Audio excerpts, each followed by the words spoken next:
message came while I was chopping parsley. 3 words in, I already knew. My hands didn't stop moving.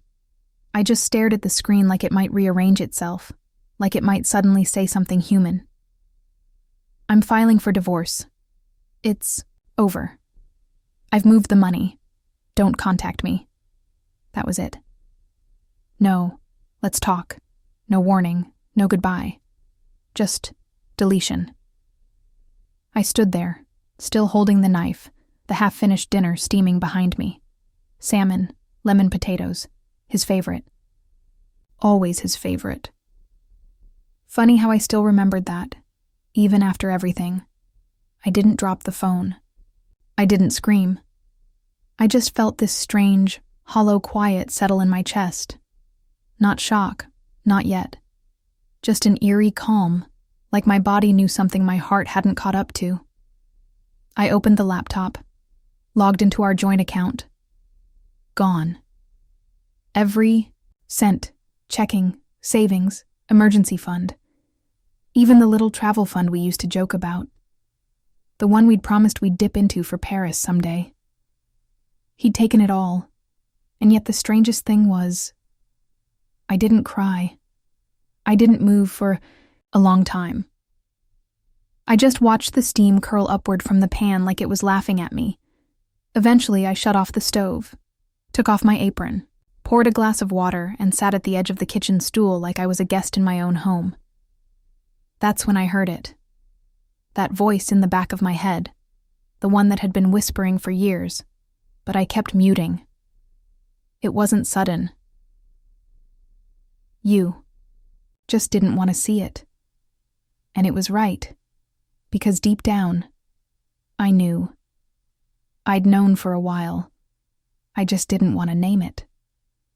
I'd seen it in the way he started texting during dinner, leaving his phone face down like a teenager trying to hide something from their parents. In the new cologne he said was a free sample, the one that lingered even after he said he'd just come from work.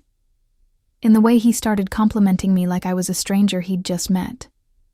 Too polished, too distant, like he was performing, affection he no longer felt. And I'd let it slide. Because marriage had seasons, right? That's what people say. That love gets quiet sometimes. That there are winters. But he wasn't weathering a storm with me. He was building an exit. Looking back, I see it all. How we met. Fast. Intoxicating. I was fresh out of grad school, still figuring out if I wanted to chase a nonprofit job or freelance full-time. I was naive, hopeful. He was sharp, successful, and already deep into the tech world. He swept in like a solution. 6 months later, we were living together. A year in, married. He told everyone we were the power couple, that we balanced each other. He called me his piece, his center. I didn't realize that meant he expected me to orbit him. When I suggested keeping a portion of my freelance income in a separate account, he smiled, but not kindly. "Are you planning to leave me already?" he asked, joking. Sort of, so I didn't. I merged it all. He called my online shop cute, said he liked how it kept me busy, made me feel productive. As if my business, the thing I built with my own hands, was a hobby he generously tolerated. I ignored it, because I loved him. I thought being chosen meant I had to stay chosen, that if I just gave more, forgave more, flexed more, it would come back around. But the thing about giving everything is, some people take it as an invitation to keep taking. So when the text came, maybe that's why I didn't fall apart, because somewhere deep down, I had already started detaching. He thought he'd break me. But he didn't understand the kind of quiet that lives in a woman who's been ignored for too long, the kind that doesn't beg, doesn't rage, just shifts. After I finished my water, I started cleaning. The cutting board, the counter, the pan. Wiping down the stove became its own kind of ritual, like I was scrubbing away a version of myself I didn't recognize anymore. I opened a blank document on my computer.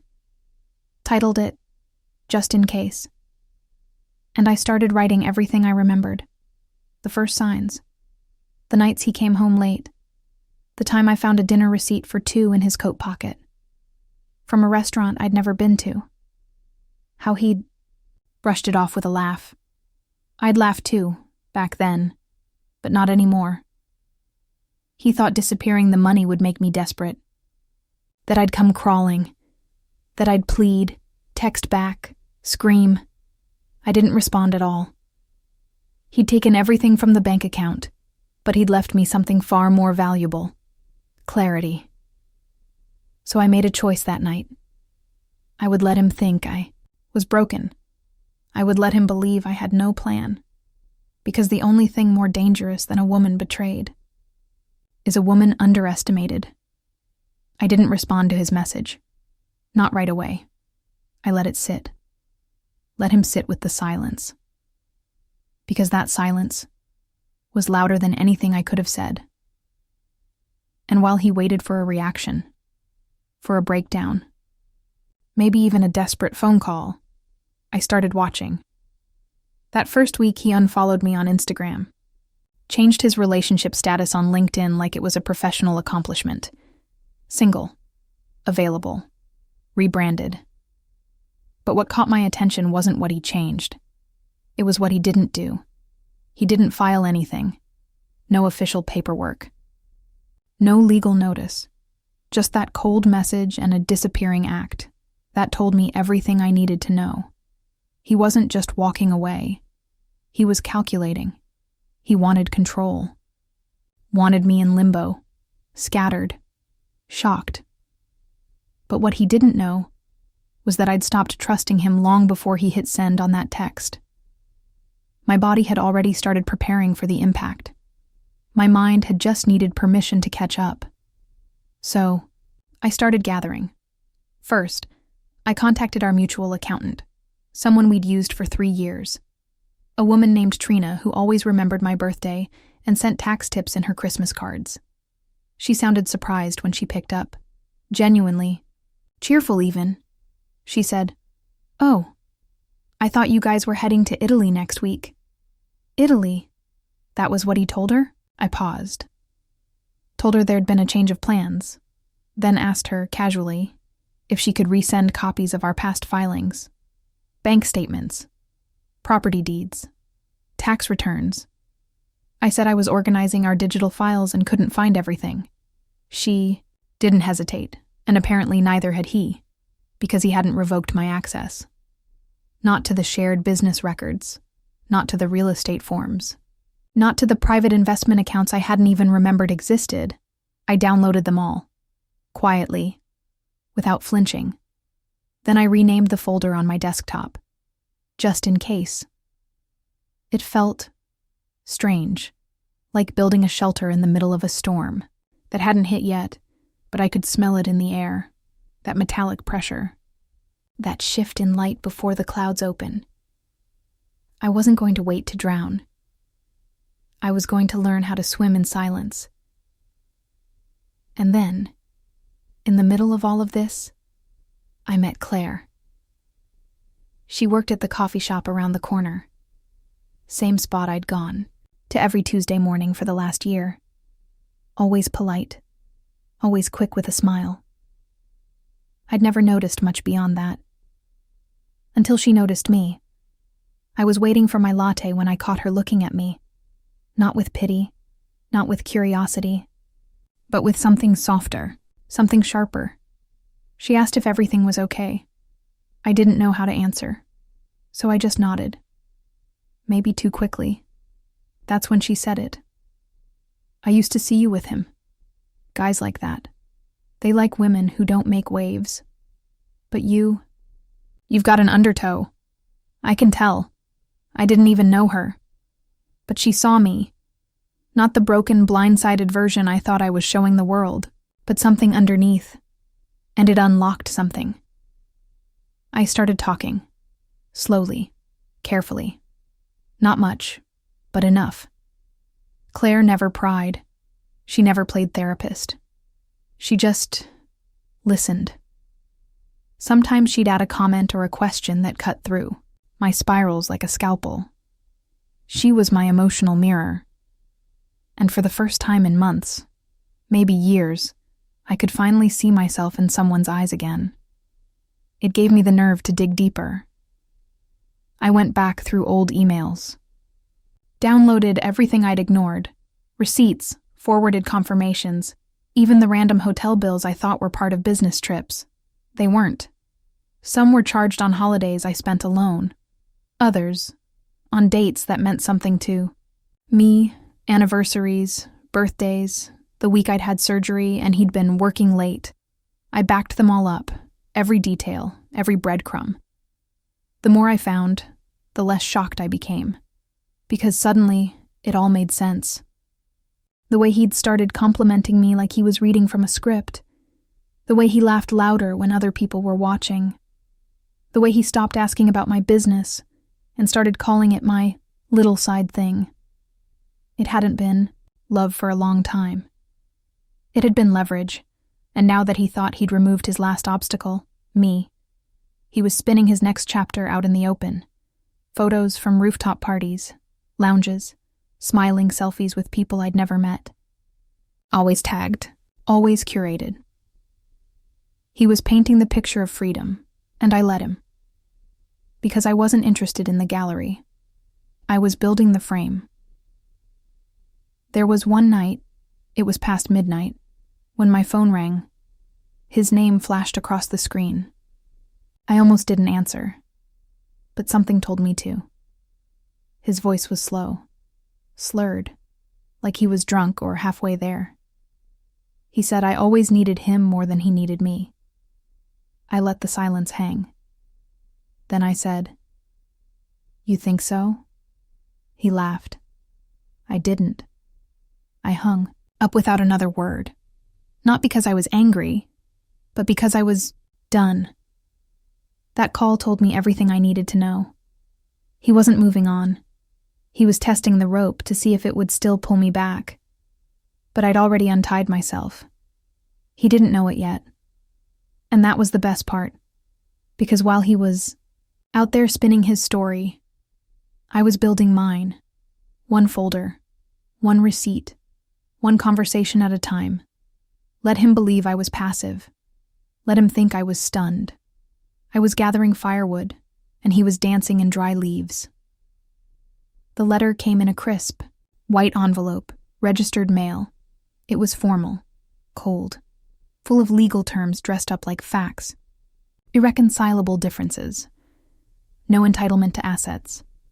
Financial independence established. Timeline irrelevant. He didn't even sign it with a pen. Just a printed name at the bottom. Like I was a bill being closed out. I sat on the floor of the hallway for a long time after opening it, not because I was surprised, but because of the date in the corner. It was our wedding anniversary. A decade ago, to the day, we stood under fairy lights and promised each other forever. Now, 10 years later, he sent a document to erase me, like deleting a file from his desktop. He wasn't just leaving. He was trying to vanish me, unwrite me from our story, from the assets, the house, the work I did to build the life he claimed. As his, I could have screamed. I could have torn it up. Instead, I stood up, grabbed my coat, walked out of the apartment we used to call home, and I ended up in a bookstore we used to visit on lazy Sundays. It was one of the last places that still felt untouched by him. I didn't plan to buy anything. I just wandered. Row after row. Quiet. Shelves. No noise, no judgment. Just the comfort of being surrounded by stories that didn't lie. Then I saw it. A thin poetry collection I'd once read aloud to him in bed. Back when I still believed he listened. I flipped it open. And there it was. A line I'd underlined years ago. Back when I still thought it was about survival. Not about me. What you abandon will bloom elsewhere. I bought it again. But this time, for me. That night, I didn't cook. I didn't even shower. I poured a glass of wine and opened our wedding album. Not to reminisce, to study. I looked at our faces, mine, open and glowing. His, a little too polished, a little too proud. Even then, he wasn't holding me. He was showing me off. The way some people smile when they pose with a new car. I traced the photos with my fingertips, and it hit me. He hadn't changed overnight. I'd just stopped editing him in my head. He was always more interested in the image than the reality. The performance of love, not the practice of it. I used to think I was lucky to be with him, but luck has nothing to do with illusion. So I closed the album, and I made a call. The lawyer I found wasn't flashy. She didn't wear expensive heels or promise vengeance. She listened, carefully, took notes, asked questions I hadn't thought to ask, and when I showed her the documents I'd already gathered, the bank, records, the investment statements, the emails, she smiled. Because what he didn't know was that in his obsession with control, he gave me everything I needed to take it back. He wanted everything documented, tracked, cataloged, labeled and filed. He thought it made him powerful, but it made me prepared. Turns out, our house was still jointly owned. The prenup, full of contradictions. And I had years of proof that I contributed, not just emotionally but financially. Receipts, transfers, co-signed agreements. He didn't take me seriously when I offered help, but I kept records anyway, because deep down, I always knew he'd try to make me feel small one day. And now I had the evidence to show the truth. I opened a new account.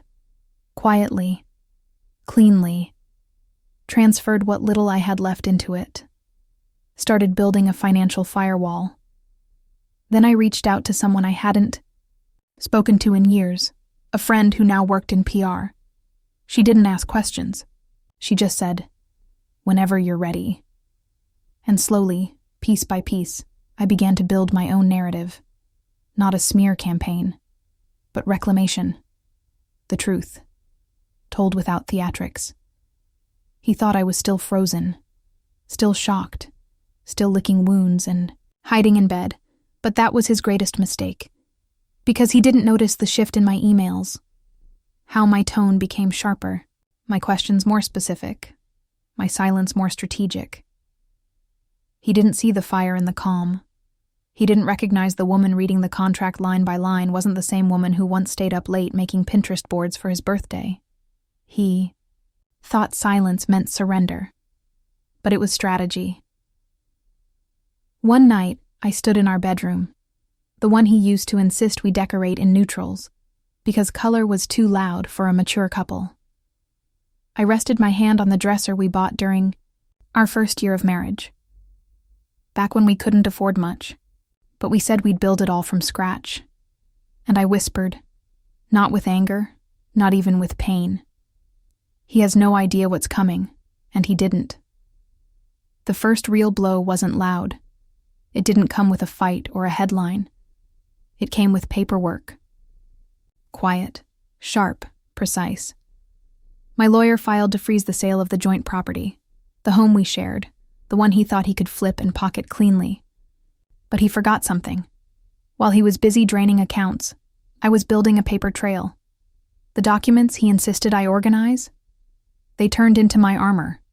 Every co-signed check, every shared loan, every renovation invoice in both our names, all of it became evidence. Not just of ownership, but of partnership, of contribution. So when he tried to argue that I had no stake, the court disagreed. Firmly. He got the bank balance. I got the foundation. And that was just the beginning. Next came the story. Remember the friend in PR? The one who said, "Whenever you're ready"? I was ready. She helped me craft a post. Not dramatic, not accusatory. Just true. A reflection on rebuilding after financial betrayal. On losing everything. And then finding clarity. I didn't name him. I didn't need to. The people who mattered knew. And the people in his life, the ones who only saw the surface, started asking questions. His coworkers stopped tagging him in posts. Clients quietly stepped away. And then came the message I wasn't expecting. From her, the girlfriend. She said she didn't know he was that kind of man. I stared at the message for a long time before replying. Just one sentence. Now you do. And that was enough. But while he was spiraling, I was building. Remember the business idea he used to mock? The one he called my little Etsy hobby? I brought it back to life. A friend believed in it more than he ever did. She gave me seed money. Nothing huge, but enough to build a clean website. Rebrand, relaunch. No fanfare, no announcement, just quiet momentum. And then, a few weeks later, a local journalist reached out. She'd seen the post I'd written, asked if she could feature the story. Not the divorce, not the scandal, the rebuild. The article was short, but the headline said everything. Woman transforms betrayal into business. I didn't even know he saw it, until the messages started again. First cold, then calculated, then desperate. He said I was embarrassing him, making him look weak. I didn't reply, because by then, it wasn't about him anymore. It was about me. And the day of the hearing? That was when everything shifted for good. He walked in smug, confident, still wearing the cologne I used to buy for him. He thought he had the upper hand. He always did, until the files landed on the judge's desk. My lawyer didn't even flinch. She laid out everything. Statements, emails, shared expenses, and yes, the late-night drunken voicemail where he told me I was nothing without him. Recorded. Legally admissible. His face went from smug to blank. Then pale. Then came the final blow. Had filed for spousal support, not out of revenge, out of survival. He'd walked away with every dollar, every credit card, every savings account. And the judge saw that for what it was. Economic abuse. So when the ruling came down, it wasn't just in my favor. It was a message. He wanted freedom. Now it came with a monthly cost. As we left the courthouse, he leaned in, tried to regain some control. He whispered that it wasn't over. I smiled. It is for me, and it really was. That night, I didn't go out. I didn't celebrate. I ran a bath in my new apartment.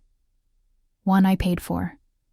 One with bills in my name, and shelves I'd chosen, candles lit, no noise, no chaos.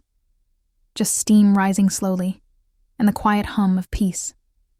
And for the first time in months, maybe years, I didn't feel numb. I didn't feel angry. I felt light, because I hadn't just survived him. I'd outgrown him, and he still didn't see it coming. The final chapter didn't play out in a courtroom. It didn't go viral. It wasn't a headline, a scandal, or a dramatic scene with shouting and tears. It was a wedding. His sister's, to be exact. She always liked me, quietly, carefully.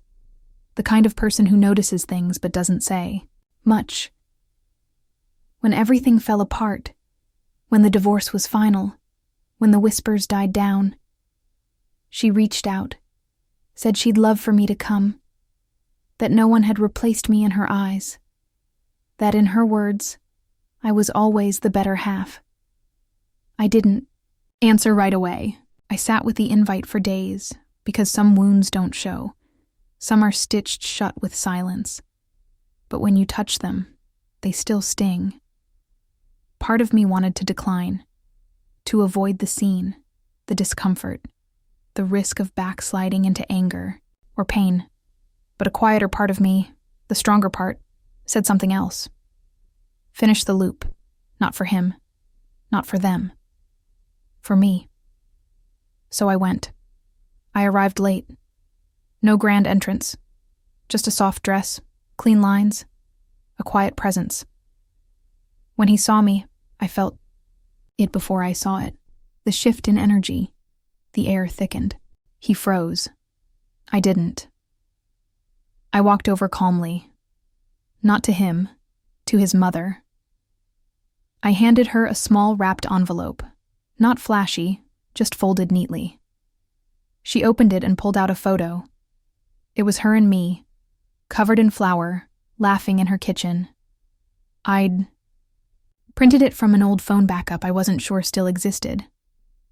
She stared at it for a moment, her eyes softening. She whispered that she was sorry, that she didn't know. I told her I didn't either, and I meant it. Sometimes we're too deep inside the story to realize how far we've wandered off course. During dinner, I excused myself, slipped out to the garden behind the venue. It was the same garden where we once danced at his cousin's wedding. I remember the fairy lights, the way he held me then, performative, too tightly, like a politician in love with the crowd, not the partner. Now the wind was soft, the moon low, the silence comforting. And then footsteps. He followed me out. He didn't posture this time.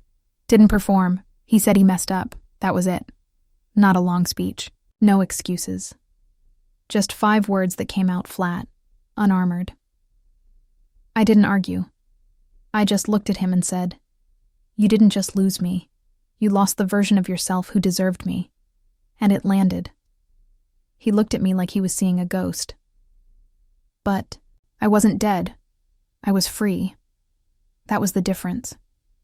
He had been mourning the woman who used to center her world around him. But she was gone. In her place was someone else. Someone who didn't need to be understood by him. Didn't need to be validated or pitied or even remembered. Just respected. From a distance. I left before the dancing started. No need for drama. No point in dragging the moment longer than it needed to breathe. I walked out the same way I walked in. Quiet. Whole. Light. A few weeks later, my business launched fully. The version I had dreamed of before he told me to shelve it. It didn't explode overnight. It grew. Steady. Solid. The way trust is supposed to. Media picked it up eventually. Not because of the divorce. Not because of him. Because the story wasn't about pain. It was about rebuilding. One interviewer asked me a question that stuck with me for days. What would you say to the version of yourself who got that text message? I smiled, not because it was funny, but because it was full circle. I'd say thank him. Because sometimes you need to be cut loose to learn how to soar. It's strange how much life can shift when you stop holding on to people who were only ever holding you back. Now I walk different. Not faster, not louder, just freer. And every so often, I still carry that old notebook, the one he once mocked, said it was childish, said grown women didn't need to journal, but it's where I write my plans, where I keep track of what I'm building, where I record the kind of life I never thought I'd have without him, and now wouldn't take back for anything. The notebook he laughed at. It holds the next chapter. And this time, it's mine.